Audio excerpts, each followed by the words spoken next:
Welcome to the Simply Luxurious Cooking Show, where stepping into the kitchen is both delicious and enjoyable. This season, we're making classic French favorites and discovering not only how simple they are to make, but also how to amp up the flavor with seasonal ingredients you can easily find at the market or in your local wine shop.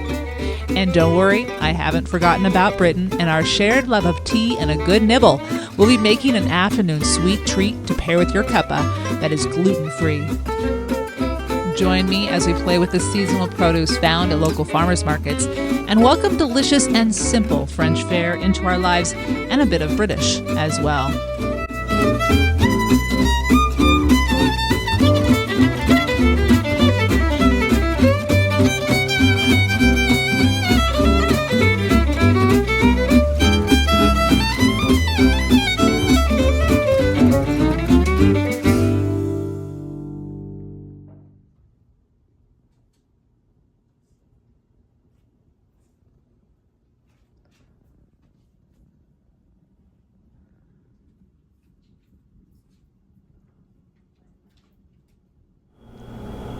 Welcome to the Simply Luxurious Kitchen Cooking Show, and welcome to my kitchen here in Bend at Le Papillon. Today we're making a dish I have been making for over 20 years, and it looks fancy and complicated, but it is, as you will see, the simplest thing to make, especially if you really need to save time and you pick up the puff pastry at the grocery store. But I'm also going to show you how to make your own. All right, so what are we making? Well, ultimately, this is attributed to the French cuisine. We are making Saumon en croute, or salmon in crust, or in this case, rough cut pastry. I'm going to use rough cut pastry, but puff pastry is what you can purchase and make as well. But this was actually a recipe that originated in Russia. Because what they would do is they would make what they call a couliebak, and the couliebak was the pastry or bread, sometimes they used brioche, that encased the sturgeon or the salmon. And it wasn't often a super fancy dish when it originally was created. Salmon was so superfluous, I guess you could say, so much of it able to be fished and enjoyed, that it was often just where you would put a bunch of extra stuff and make an easy dish, stick it in the oven, take it out, and have a feast, all enclosed in the crust. Well, enter Auguste Escoffier, the man who we now attribute to the 5 mother sauces, who really completely redid or reshaped French cuisine in many ways. And he was in Russia at a restaurant, and he enjoyed a couliebak, which was the pastry encasing the salmon. And he then took that experience and made what we call Saumon en croute. Now, there are so many different ingredients you can put inside your puff pastry. It really is up to you. I am simplifying it, but also ensuring you do not have a soggy bottom. So, as you can see here, we have a lot of fresh baby salmon, or just picked up from the grocery store. Just one bag, or if you have it out in your garden or at the market, pick up your spinach. We're going to cook this down because if we don't cook it down, it creates that soggy bottom because there's a lot of moisture in these leaves. Now, first we want to get started with our salmon. Now, you might be hearing in the background that I am boiling hot water because we need to take the skin off of the salmon. And the easiest way to take the skin off without taking away any of the meat, because you want all of the meat you can possibly have, we're going to use this prosciutto too later, is to simply pour hot water over the top of it. That's it. So, get yourself a baking sheet or a jelly roll pan, I guess you could say. It has sides all the way around. I get a half baking sheet, and then I get a cooling rack. And I just set it right on top, and I set the salmon meat side down. And I'm going to pour the hot water over the top of the skin. All right? So my hot water is boiling, and we'll take it and you just pour it directly on the salmon. and you'll see it curl up. See, I don't know if you can see it curling up. The skin is starting to cook. It's starting to cook it, essentially. And you don't need to pour more than just make sure it's on everything. Take that off. And you're gonna find, look at this. Look how easy this is. Just like that. That simple. And you have skinless salmon. Now, it's so funny because it was one of those tricks that you learn from your fishmonger. I love my fishmongers at our local grocery store. Shout out to Newport Market. Cheesemongers too, you know I love you. Anyway, it was during the holidays. They were super busy. And I asked, I had ordered a filet, because this was actually the dish I made this last Christmas Eve. We have a progressive dinner, and I was in charge of making the main dish. And I decided upon this one, which I'll talk about where I learned it later. But anyway, I picked up my filet, and this is skuna salmon. And the gentleman behind the till, or behind the counter, I asked him, hey, could you fillet it? I don't have a fillet knife at home, and they've done it before. He's like, you know what? I'll tell you a secret. And he told me this secret. And as you just saw, it is the simplest thing to do. Saved him a lot of time. And it also taught me something. I'm always open to learning, and I want to thank you for teaching me that. Not all salmon makes it this easy. He did say the skuna salmon lends itself better to this, but I would try it with other salmons as well, and I think you'll have great success. Okay, so now what we're going to do is we're going to tenderize this so it's all one even layer.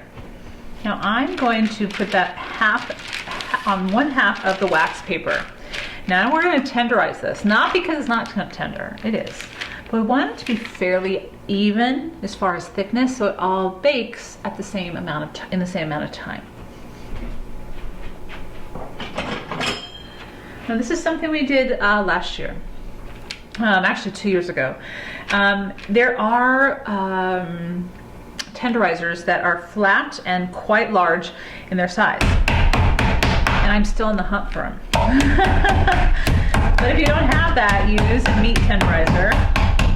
And flat side, you don't want to destroy the fish. And it's usually the head end and in the middle part that's going to be needing to be tenderized or flattened. And you can just kind of tell the size, the thickness, how it's even by looking at it. I'm not going to touch the tail. The tail is fine. Okay. Notice I didn't have to do too much. Now, for the moment, I'm going to set that aside because I want to saute our spinach before we roll out the pastry. The pastry has been made. I'll talk you through that in a second. But first I want to saute the onions. What I need to do, saute the spinach. So first get some shallots, or one shallot. Turn a saucepan on a skillet. Turn a skillet on, medium to large, as you can see, this is about 12-incher. And you are going to finely chop one shallot. We're going to add a little bit of that flavor to the spinach and also season it while we do it. So let's dice this shallot up. The pan's warming up, and it won't take but a minute to saute our spinach.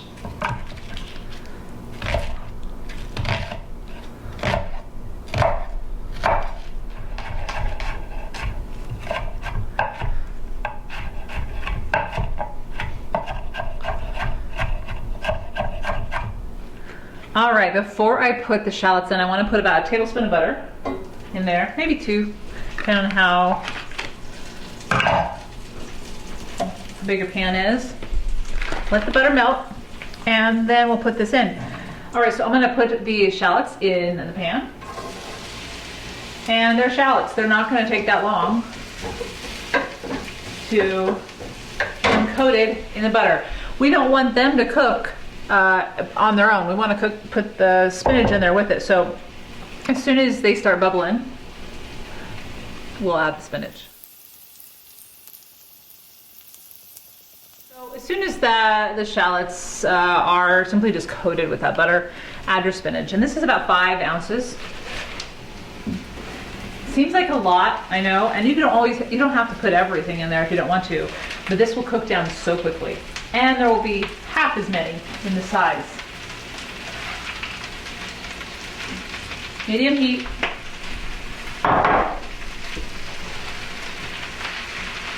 salt.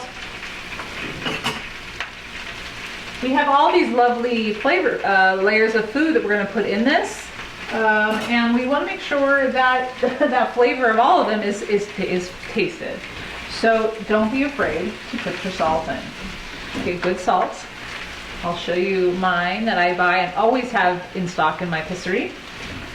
And just a tub.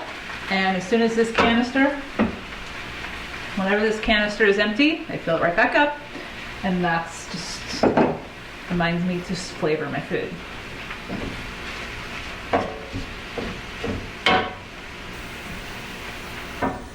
See how much this is cooked down. This has been about 3 minutes, that's it. Not only are you making sure that you have enough by putting that much in, but by cooking it down or sauteing it, again, you're taking the moisture out that would have been released within the crust and made your crust soggy.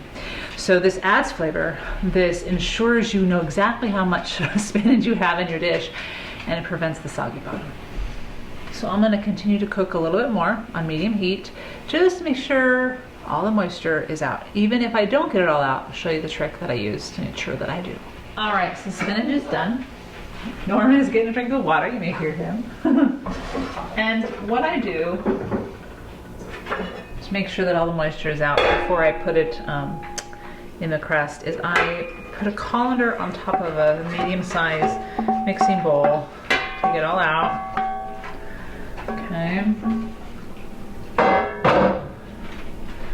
And it's still going to have the flavor, it just won't have the moisture. And so I'm going to let it sit like that while I roll out the crust. I'll put this back here actually. So speaking of the crust, so I made a rough cut pastry. A rough cut pastry is different from a puff pastry only in how you assemble it. The ingredients are the same. It'll still taste delicious. It'll be a little bit messier as far as when you eat it. There'll be more crumbs when you do a rough cut, which is fine with me. I love a rough cut. Let me let Norman outside real quick. Okay, outside time. So if you are making a puff pastry, ultimately what it is, it's classic. It's a classic pastry. You make your dough, and then you put the butter in on top of it and laminate it and roll it into the dough. With a rough cut, you make it all together. The butter, the flour, all of it is mixed from the very beginning, at the very beginning. This is often what I would call the pastry I make for my tarts and my pies. And so then you have it all mixed together immediately, and you will roll it out as I have, and you'll see my progression here 3 different times. So I made this earlier this morning. I've rolled it out 2 times into, as you can see, approximate rectangle. Doesn't have to be perfect. And this is the 3rd time I'm rolling it out and we'll use it. This just gives it all those lovely layers. This is a recipe that I adapted from Paul Hollywood. And as you'll see in the water amounts, you don't want to add all of the water that's recommended here. I added 1/4 cup and it was almost too much. All right, you want to watch it. You just want to put just enough water so that all the dough comes together, and then put it in the refrigerator for at least 30 minutes. Then roll it out, put it in the refrigerator, 30 minutes, roll it out, put it in the refrigerator, 30 minutes, and here we have our 3rd rollout, which is the one we want before we put everything together. So, flour your surface. Use the best butter you can. I'm gonna put some flour on top. This is my favorite French butter, as you see here. It's from France. I can now pick it up here locally. I'm so tickled. They just started adding it to the grocery stores here in Bend this winter. And when I saw it, it was right before Christmas. I got so excited. I squealed and I danced. And as I mentioned, I'm fairly friendly with the people who work at Newport Market. And one of the cheesemongers said, "What are you so happy about?" And I told him, he's like, "Oh, I understand completely." And we had to talk about some favorite recipes. So where did I learn this recipe? When did I start making it? I made it for the first time when I was 22. And it was taught to me by my mentor, my teaching mentor. I worked with her during graduate school. And she came to see me in my first year of teaching. My first job was in Nevada, up close to Reno. And she came and watched me teach for a day just to see. We were pretty close before I left the university, And she asked if she could do that. And of course I was like, yes, tell me what I'm doing that I can do better at and all this stuff. So anyway, and of course then she stayed and we made dinner together, and she asked me, do you have a recipe that is easy to make but it will impress people? Because I mean, I was making my own meals and everything, but I wasn't, you know, it was slim days when it comes to budget, you know how it is, and I needed something for family, for friends, for a date, something that I knew would be delicious, that I could do in a jiffy, but also just looked fancy. And she taught me this, salmon and crust. In fact, I still have the recipe. As you can see, it's very, very, oh my gosh. I mean, I remember these notebooks. I used to get these small notebooks like this. So anyway, that's the original recipe. I've updated it a little bit, but the concepts, the times are all about the same. So you roll it out into a rectangle, more square than rectangle. And again, I'm probably not going to use this whole salmon, but the key thing here is it's cold. So just before we put everything together is when you pull this out. So I've already got the spinach. I've already got the salmon ready. I've got all my ingredients ready. I just have to assemble. So now you have to figure out, looking at it, well, which direction am I going to go? So I'm going to slice this a little bit, make it make it clean lined. Okay. And these are going to be the ends.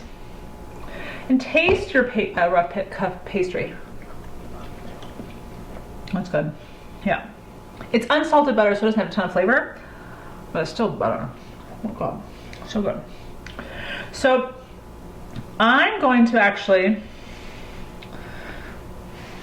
see how chilled that is. It's moving so easily. I want the longest end in front of me going sideways.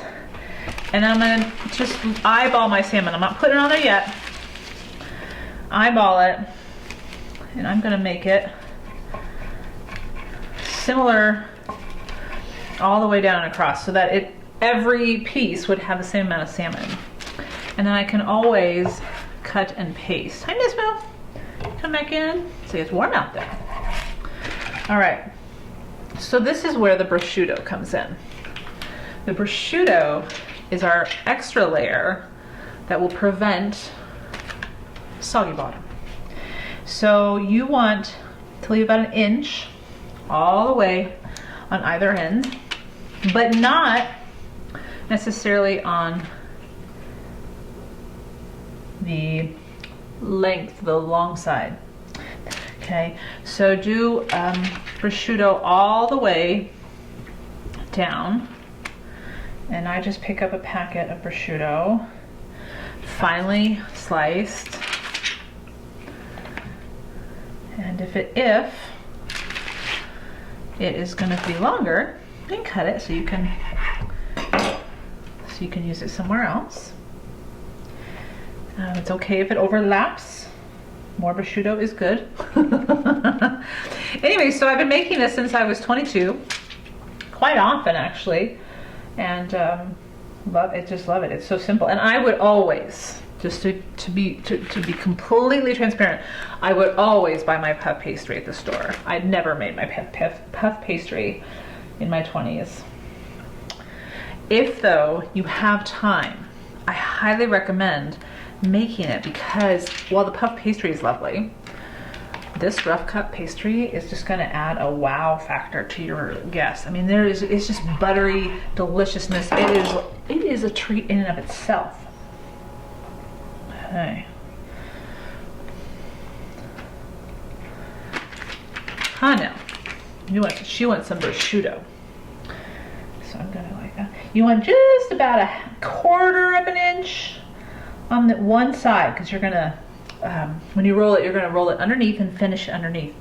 Okay, so the prosciutto's in, perfect. So now what we want to do is put the salmon in, because essentially this is the top. This is the top. We're going to roll everything over. So now I put the spinach in,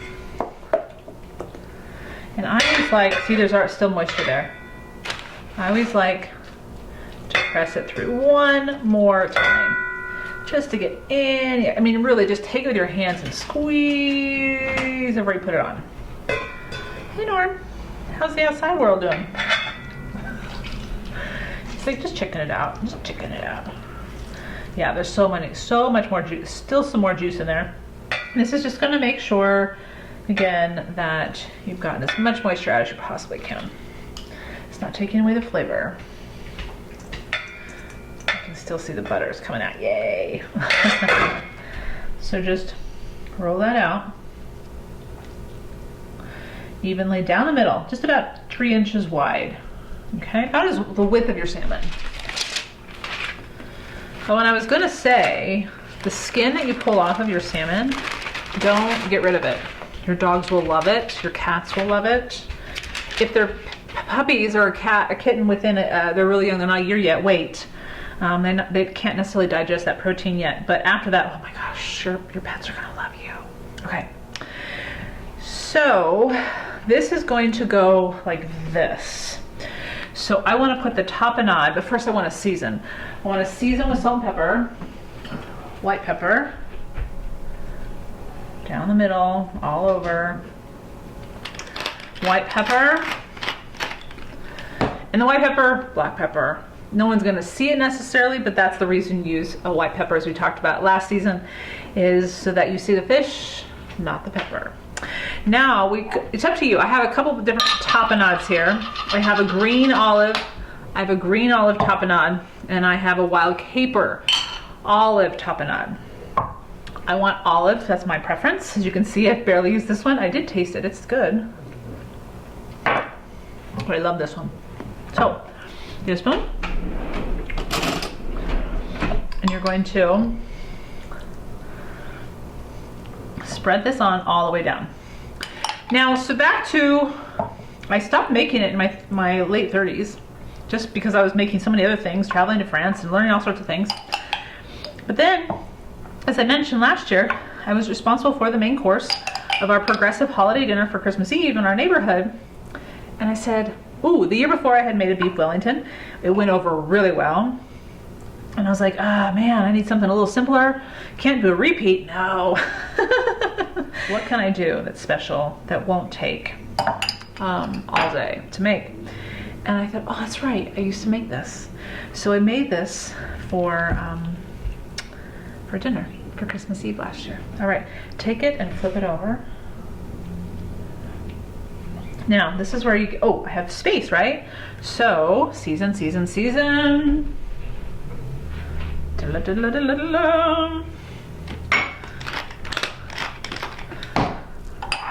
on. Got a little bit left. Everything's got the same flavor. I'm gonna put this one down here. And this one up here. And I think that's it now. I think we're good. So I'm gonna turn the oven on first, just so it's ready to go. Preheat to 350 degrees. And I actually have quite a bit of dough. I'm gonna roll over. Okay, and it is overlapping. That is okay, okay? Now what I wanna do is trim the ends a little bit because I don't need that much crust at the end. You could, if you want to eat a lot of crust at the end, absolutely could. Okay. But you want to, you could do this with a fork, but I like to roll it just enough so it will definitely be sealed,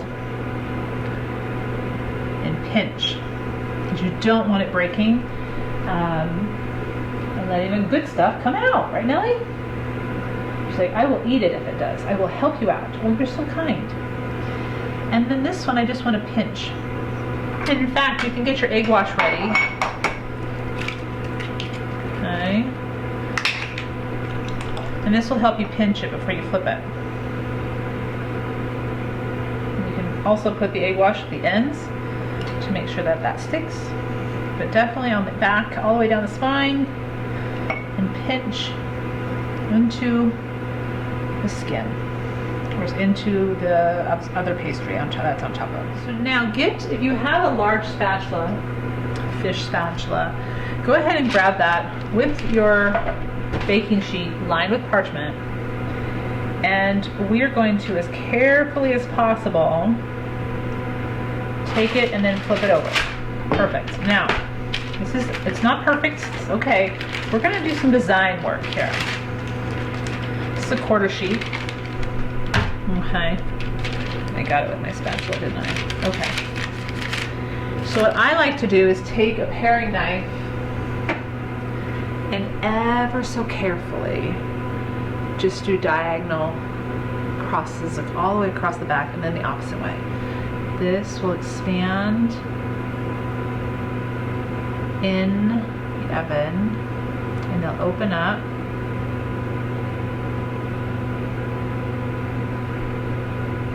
And provide a bit of depth, a bit of interest. Now, if you want to get really fancy, you get all sorts of fish molds and things like that. Again, we're keeping it simple. This is something you could really make in the middle of the week. This is what I love about this recipe. Grab that puff pastry the night before at the grocery store. You have a big dinner for people. Put it in the refrigerator during the day. Take it out of the freezer, put it in the refrigerator during the day that you're going to cook it. And then once you have the spinach cooked, once you have the skin off the salmon, roll that pastry out, do the assembly that we just did. Now brush it with egg white.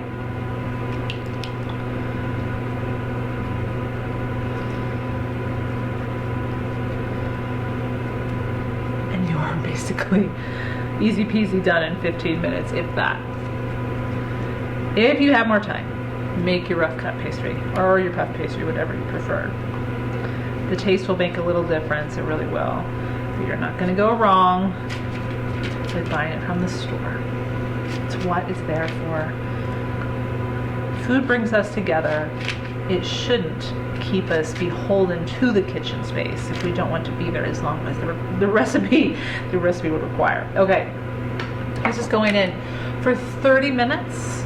I'm going to check it, and then to make sure it's nice and golden brown, we'll increase the heat to 400 after the 30 minutes for 10 to 15 minutes. Here we go.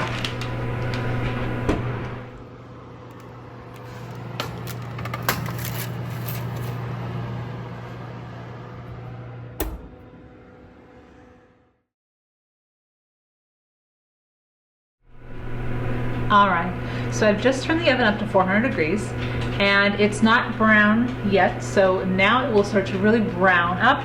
While it's browning, we're gonna make the sauce for this, and the simplest sauce you can make is one of those 5 mother sauces by Auguste Escoffier, and that is the beurre blanc sauce. Okay, so to make a beurre blanc sauce, you need a small saucepan. You need finely chopped shallots, about 30 grams or 3 tablespoons. You also need white wine vinegar, or champagne vinegar is what I had in my pastry. You're gonna do 50 grams of white wine vinegar. You then want 125 grams of white wine. In this case, I have a Chardonnay. The butter will go in last.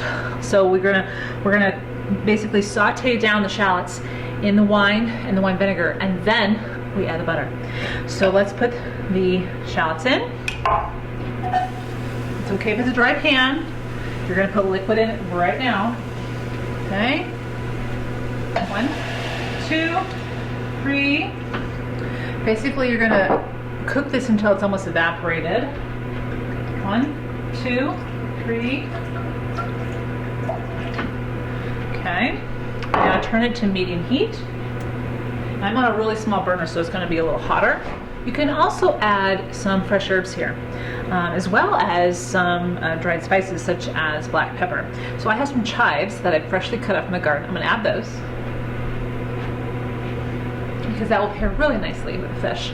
Speaking of the fish, as you can see, it is looking really nice.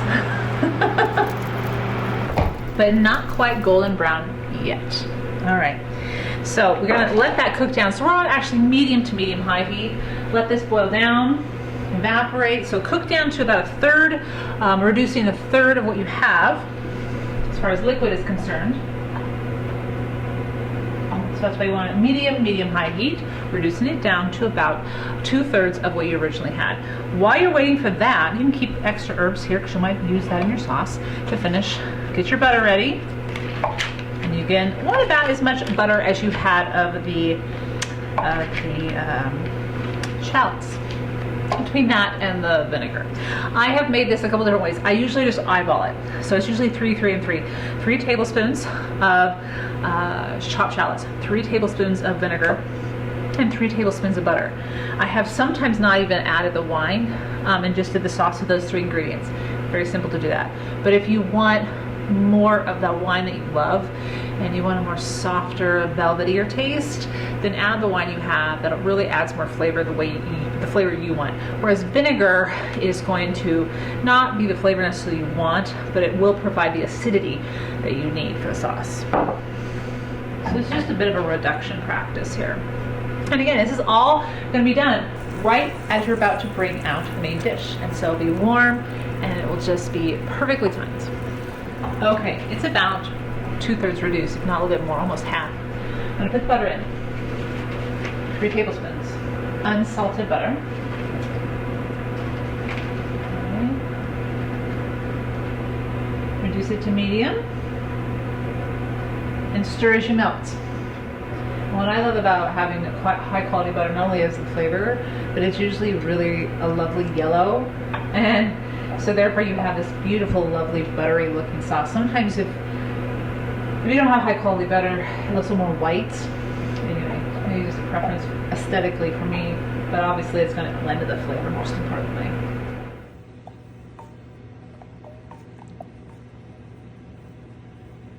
So I don't want the sauce to boil because that will cause things to separate. We don't want that. We want it to be at a medium-high heat, but not boil. Now it's just about done. Sort of add a little bit of salt for flavor. Oh, and it's looking really good. If it does separate, you can bring it back together by adding a little bit more butter and stirring it again on that medium heat, and you'll be fine. Okay, the sauce is ready. I've added 2 more minutes to the salmon en croute, and it's about ready to come out of the oven, and then we will have it to serve. Let's talk about pairing. So what I often serve with this is just a simple vegetable dish. Roasted anything. My favorite is roasted broccoli, roasted Brussels sprouts, with a little bit of pancetta just to set off that ham that's already in the dish, the en croute itself. There we go. Let's take it out of the oven. Wherever I go.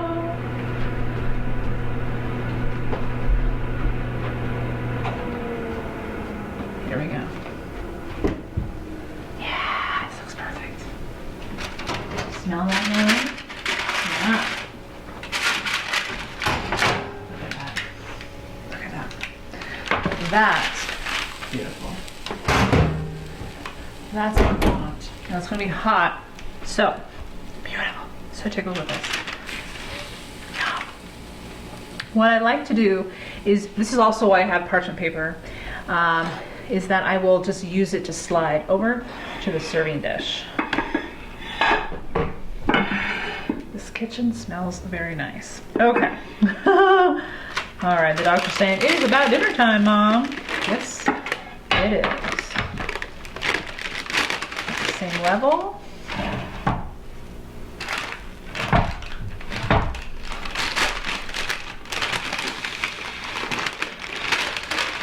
Beautiful. No leakage whatsoever.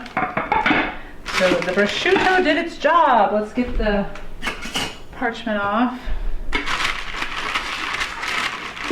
Oh yeah, easy peasy. Love it.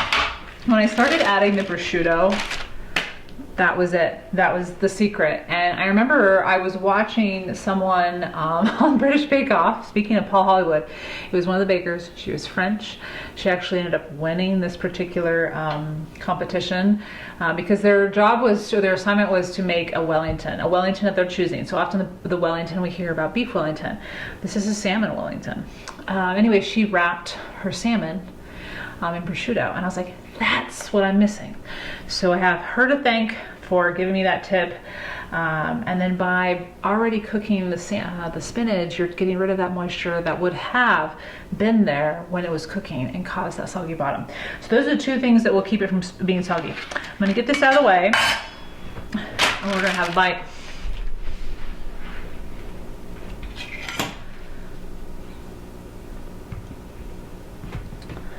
Here we go. I'm gonna plate this up. Oh, the crust is so flaky. Look at that. We have our salmon. We see our spinach in there, some tapenade. Yum. Beautiful. Beautiful. Take a look at that.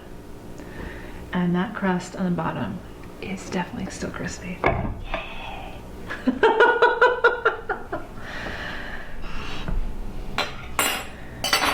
Now let's try a bite with the sauce. So taking the sauce, drizzling it around or just in front. I don't like to put it on top of the crust, that way people can dip it if they like, but they don't have to. Perfect. Now what I would pair this with drink-wise is wine. And in the winter, I would definitely pair this with a Pinot Noir or Beaujolais. Summertime is sort of really nice with a rosé. So not a heavy red, a lighter red. I think salmon pairs really nicely with Pinot Noir and Beaujolais for that reason. But let's try a bite of this. Getting all the flavors. Oh my gosh, that crust. Some sauce. Mm. Mm.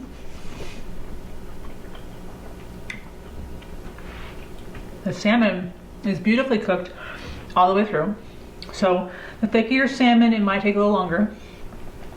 Because it's all even, we can taste that tapenade. A little saltiness with the tapenade.